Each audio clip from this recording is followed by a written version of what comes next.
What's up, everybody? Welcome back to Level Up Classics, where we maintain, restore, and modify our favorite classic cars. Today, we're gonna fix the dreaded saggy rear bumper on our BMW E46 Laguna Seca Blue M3, and we're gonna be using genuine OEM support brackets. So, let's go.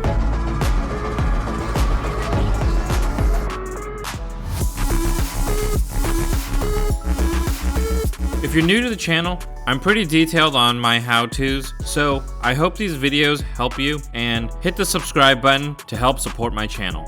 So first, we're going to jack up the rear of the car. We are going to need to be able to access the rear wheel wells. If you don't remember how, I made another video on how to jack up your car. But just as a quick reminder, here's the rear support bracket, and we're going to lift the car from this jack point. Once the car is up, we're going to put the car on jack stands on the rear jack locations, one on the driver's side and one on the passenger side. Here's the passenger side location, and here's the driver's side location. We are going to start off with the passenger side. I'm going to take off the rear wheel so we can access the wheel well liner. There's going to be some push pins and a couple of 8mm screws and a couple 10mm nuts to remove. Using an interior tool or just use a flathead, you can pry up these pins and they come right out. These are sometimes old and fragile just from age, and they may break just like this one here.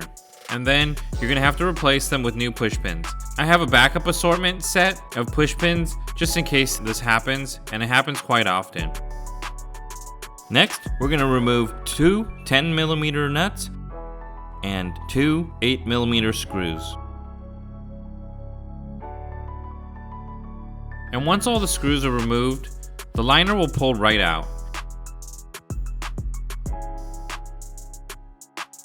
Here, you can see the rear bumper has a big nasty gap. It moves around, and we're going to fix this using the OEM clips.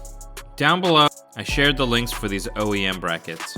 What you're going to need to do is get a small flathead and gently pry up some of the undercoating.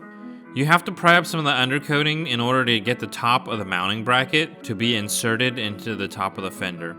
If you don't pry up some of the undercoating, the bracket won't sit correctly, and then it just falls right off the lip. Make sure that you don't damage the fender. You'll notice that the top of the mounting bracket will go into this little hole that we're making. So now that we have some of the undercoating peeled up, we're going to install the mounting bracket. You're going to hook the bracket onto the bumper, and then you're going to pull the bracket up, and you're going to push the bracket into the top of the fender lip. Push it in really good and make sure that it sits nice and tight. And what I like to do is just tap it in a little bit just to make sure that it's really in there. Once it's nice and solid, you're all done. On certain models of the BMW, there's a screw bolt that this hook goes over. On a 2001 model, we don't have that bolt. When you look at the outside, it's now nice and flush. This is what it looks like nice and close on the inside. On certain years of the E46 BMWs, there will be a little bolt right here where the hook will go over. The 2001 doesn't have that, but it's okay. So now that it's installed, we're gonna put our fender liner back in. We're gonna put the push pins back and the 8mm screws and the 10mm nuts back in, and I'm gonna replace the broken push pin that snapped off earlier. Here, you can see the fender liner back in. The fender liner actually covers up the support bracket, so it doesn't really matter if you have that bolt or not because the fender liner will hold the bracket in. If it does pop out while you're driving on some rough roads, you reinsert the bracket later. Now we're going to do the other side. When you remove the wheel, make sure you have your wheel hanger alignment pin to help you remove your wheel so that you don't scratch your wheels, and later when you reinstall your wheels, it keeps it nice and aligned. On this side, we have a couple of push pins and a 10mm nut.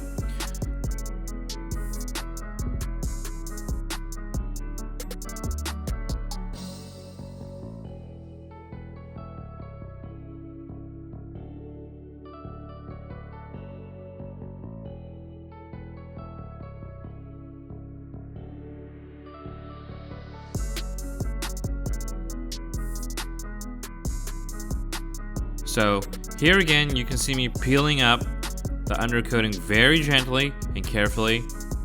It's this tiny little hole, just so the tooth of the bracket can latch onto the top of the fender lip.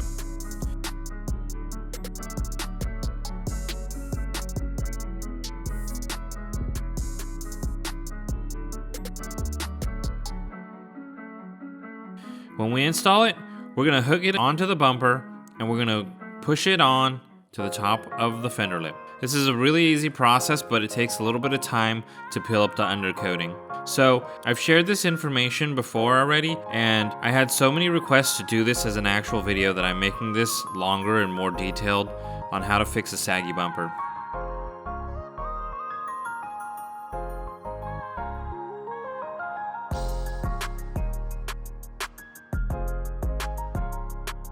And then I'm going to tap it a couple times to make sure it's solidly in there.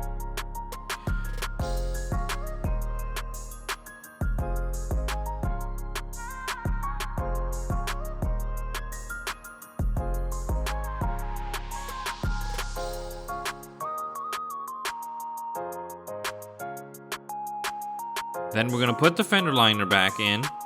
Here you can see the fender liner covers the bracket again, and it holds it in place.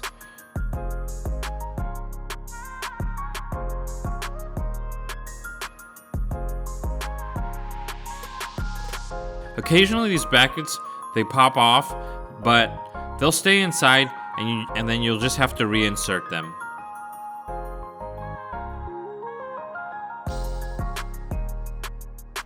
Now we're gonna put the wheels back on, lower the car back down, torque the wheels, and we are all done. Take a look at your work. Enjoy the perfect bumper lines. The saggy bumper is gone, officially gone.